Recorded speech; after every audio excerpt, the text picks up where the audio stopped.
Hi friends, welcome back to Anu Mahesh kitchen recipes. ನಾನಿವತ್ತು ಮೆಣಸಿನ್ಕಾಯಿ ಬಜ್ಜಿ ಮಾಡೋದು ಹೇಗೆ ಅಂತ ತೋರಿಸ್ಕೊಡ್ತಾ ಇದ್ದೀನಿ. ಅದಕ್ಕೆ ಬೇಕಾಗಿರೋ ಐಟಮ್ಗಳು: ಕಡಲೆ ಹಸಿಟ್ಟು ತೊಗೊಂಡಿದ್ದೀನಿ ಒಂದು ಬೌಲಲ್ಲಿ, ಜೀರಿಗೆ ಮತ್ತು ಖಾರದ ಪುಡಿ ತೊಗೊಂಡಿದ್ದೀನಿ 1 ಟೇಬಲ್ ಸ್ಪೂನ್, ಸೋಡಾ ತೊಗೊಂಡಿದ್ದೀನಿ,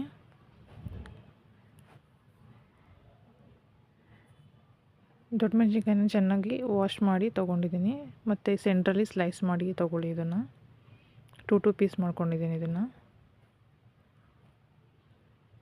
ಒಂದು ಬೌಲ್ ತೊಗೊಳ್ಳಿ. ಒಂದು ಬೌಲ್ನಲ್ಲಿ ಕಡಲೆ ಹಿಟ್ಟು ತೊಗೊಂಡಿದ್ದಲ್ಲ, ಒಂದು ಕಪ್ ಅದನ್ನು ಹಾಕೋತಾಯಿದ್ದೀನಿ. ಹಾಕ್ಕೊಂಡು ಸಾಲ್ಟ್ ಹಾಕೋತಾಯಿದ್ದೀನಿ 1 ಸ್ಪೂನ್, ಖಾರದ ಪುಡಿ ಹಾಕ್ಕೊಳ್ಳಿ,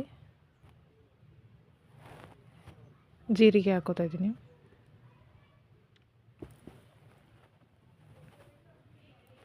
ಸ್ವಲ್ಪ ಸೋಡಾ ಹಾಕೋತಾಯಿದ್ದೀನಿ. ಎಲ್ಲ ಚೆನ್ನಾಗಿ ಮಿಕ್ಸ್ ಮಾಡ್ಕೊಳ್ಳಿ.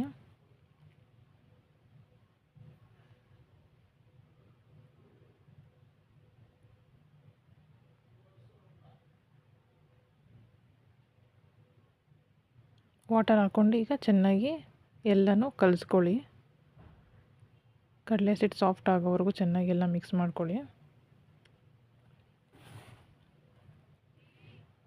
ನೋಡಿ, ಇವಾಗ ಚೆನ್ನಾಗಿ ಎಲ್ಲ ಮಿಕ್ಸ್ ಮಾಡ್ಕೊಂಡಿದ್ದೀವಿ. ಸೊ ಒಂದು ಬಾಣಲಿನಲ್ಲಿ ಆಯಿಲ್ ಹಾಕ್ಕೊಳ್ಳಿ. ಆಯಿಲ್ ಚೆನ್ನಾಗಿ ಕಾಯಬೇಕು.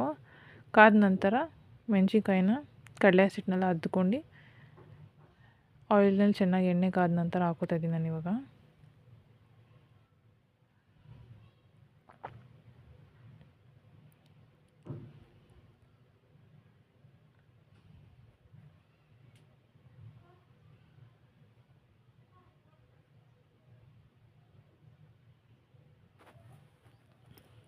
ಸೊ ಚೆನ್ನಾಗಿ ಬೇಯಿಸ್ಕೊಳ್ಳಿ 2 ಸೈಡು.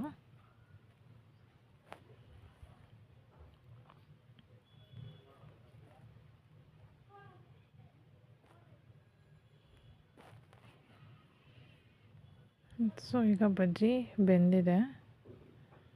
ಚಳಿಗಾಲದಲ್ಲಿ ತಿನ್ನೋಕ್ಕೆ ತುಂಬ ಚೆನ್ನಾಗಿರುತ್ತೆ ಬಿಸಿ ಬಿಸಿ ಮೆಣಸಿನ್ಕಾಯಿ ಬಜ್ಜಿ. ಒಂದು ಸಲ ಟ್ರೈ ಮಾಡಿ ನೋಡಿ, ತುಂಬ ಚೆನ್ನಾಗಿ ಬಂದಿದೆ. ಮೆಣಸಿನ್ಕಾಯಿ ಬಜ್ಜಿ ರೆಡಿಯಾಗಿದೆ. ಈ ವಿಡಿಯೋ ಇಷ್ಟ ಆದಲ್ಲಿ ಲೈಕ್ ಮಾಡಿ, ಶೇರ್ ಮಾಡಿ, ಸಬ್ಸ್ಕ್ರೈಬ್ ಮಾಡಿ. Thank you for watching.